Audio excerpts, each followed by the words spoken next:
Si hay alguna institución política o gubernamental que cuente con algún grado mayoritario de confianza, sin duda esas son las alcaldías. Las alcaldías siempre son vistas por la percepción pública como el organismo más cercano a la realidad de las personas. Pero no se engañen. La política, como bien, tiene dos caras. Y una cara muy turbia. Demasiado turbia. Cuando hablan contra las personas que hacen crítica o análisis profundo a ciertos temas, hay personas que les salen ronchas. Pero el que les salgan ronchas o defiendan ciegamente o fielmente o fervorosamente, bordeando el fanatismo, una institución, habla de la ceguera o de la falta de objetividad para ver realmente cómo son. En sí, la política es un puesto que acumula poder y el poder atrae la riqueza. La riqueza también, para seguir manteniéndola, atrae o provoca la venta de los valores. Y las municipalidades, por supuesto que no quedan ajenas de ellos. En este capítulo veremos los robos, o dentro de las 1001 formas de robar, veremos los robos y desfalcos que han afectado y que siguen afectando a las municipalidades. Comencemos a analizar. Si vemos desde los escalafones más bajos hacia los más altos que terminarían con el alcalde mismo, en los escalafones más bajos tenemos al personal administrativo común y corriente. Hace muy poco las municipalidades, o en realidad no hace muy poco, hace un buen tiempo las municipalidades ya dejaron de incorporar personal de planta. La mayoría de los personales son empresas externas o personas con boletas de honorario. Es por esa razón que cuando la alcaldesa de Maipú, Katy Barriga, entró, lo primero que hizo fue desmenuzar tanta grasa existente en la alcaldía, eliminando a puestos inventados, a profesionales innecesarios o simplemente a personas apitutadas del municipio, personas que estaban con boletas de honorario. ¿Por qué el trabajador municipal cuida tanto su empleo y es capaz de defenderlo con una navaja? Es simplemente por esto. Los trabajadores municipales forman una cofradía donde se cuidan unos a los otros. ¿Se han fijado ustedes que nunca un trabajador o un ex trabajador del municipio aparece en la prensa hablando como una ex polola de algún futbolista o alguna prostituta que habla de sus clientes? Nunca. Son secretos de camarín. Secretos altamente protegidos porque en el fondo los benefician a todos. Nadie sale y nadie entra. Esa es la regla de ahora. Bueno, yendo como del escalafón más básico hacia el más alto, los robos más comunes son los robos de materiales de construcción, el mal uso de vehículos fiscales. En los servicios de salud o en todos los servicios que van anexos a las municipalidades, por ejemplo, servicios de salud, servicios de deporte, bienestar social, departamentos que están relacionados a la protección social, generalmente es el robo de elementos. Por ejemplo, en el servicio de salud, no es raro encontrar en las casas de los funcionarios municipales mascarillas, guantes, jeringas, medicamentos, gasas. Es el típico robo hormiga que ocurre en alguna clínica o en un hospital cualquiera. En las clínicas, todo eso lo terminan pagando las personas que llegan efectivamente a atenderse. En los departamentos de protección social, lo que se estila es potenciar a personas que, o mejor dicho, crear beneficiarios inexistentes. Vale decir, generan fichas electrónicas o fichas de protección social para personas que no necesitan esos recursos. Varias veces en la prensa han aparecido falsos beneficiarios de sistemas de protección social o de bonos. Eso es conocido. A nivel de concejales, bueno, siguiendo en escalafón, antes de los concejales están los jefes de departamento o los encargados de las áreas. Los encargados de las áreas generalmente funcionan como los repartidores y los amos y señores de esas reparticiones.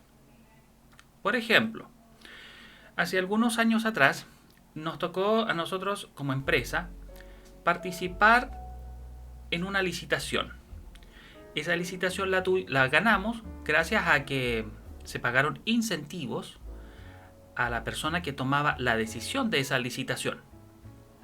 Obtuvimos el contrato y luego de eso teníamos que rendir regalías al jefe de área, a la persona encargada de manejar el departamento por el cual nosotros habíamos postulado la licitación. El arreglo era simple para ellos. El arreglo consistía en que nos sacaban a pago las facturas siempre y cuando nosotros pudiésemos dar, o no es que pudiésemos dar, si dábamos dinero nos pagaban. Si no dábamos dinero nos podían pagar a 6 meses, a 8 meses. En ese proyecto yo participaba como un empleado cuando era más joven, como profesional empleado. Y yo veía como mis jefes en ese entonces lo pasaban demasiado mal. Son personas muy inescrupulosas. No tienen pena por nadie, solo ven beneficios. En un momento que eran elecciones, si no me equivoco, presidenciales o alcaldicias, no, parece que eran alcaldicias, nos dijeron lisa y llanamente con cuánto nos íbamos a poner para la campaña. En ese entonces creo que se donó, o mejor dicho, nos obligaron a donar 5 millones de pesos. Y eso supuestamente iba a la campaña. Posteriormente pasó el tiempo y luego que mis jefes estaban reventados en factoring, habían pedido plata a familiares, a amigos, a un sinfín de personas, las tarjetas de crédito reventadas, porque ya efectivamente no daba más. Además que los contratos municipales son lo más mafioso que hay. Solamente velan por los intereses de ellos. Ellos piden y piden servicios extra, porque además los extras se paga diferente. Pero a la primera caída te aplican las multas del infierno.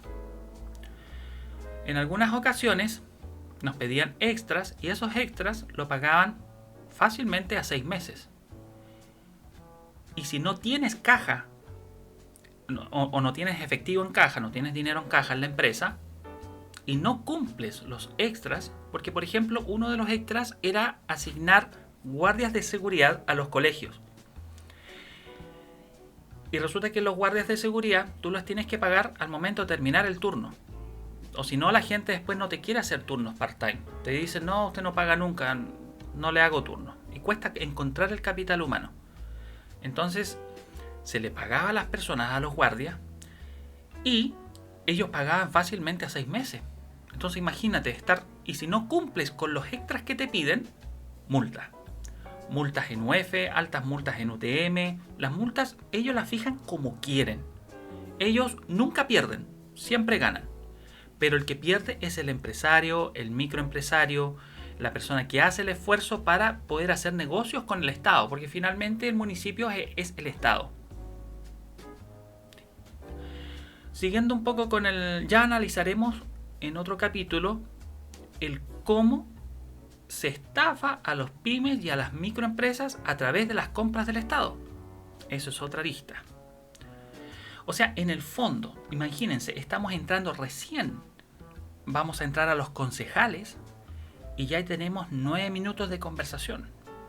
Imagínense cuando empecemos a ver los negocios de los concejales y los alcaldes. Más o menos una pincelada para el próximo capítulo. En el próximo capítulo me gustaría abordar cómo los concejales forman un verdadero equipo de desfalco de los bienes públicos. Y el alcalde, si no tiene una cofradía con los concejales, o por lo menos con la mayoría, no puede hacer negocios. Hoy en día los negocios son más sofisticados y la forma de desfalcar al fisco son más elaboradas, son más actuales. No es como antes, que el alcalde se parecía al alcalde de los Simpsons y salía con dos maletas llenas de dinero de la oficina alcaldicia. Ya no es así. Hoy en día es todo electrónico, hoy en día es todo efectivo, hoy en día las transacciones se hacen en lugares diferentes, hay operadores que recaudan ese dinero en efectivo. Es un mundo. O sea, cuando alguien dice yo creo en la política y yo creo en los políticos, creo en el gobierno, no tiene idea de lo que está hablando. Yo me lo he vivido y tengo un sinfín de historias. Por eso que no estoy en ningún partido político y por eso que no les creo.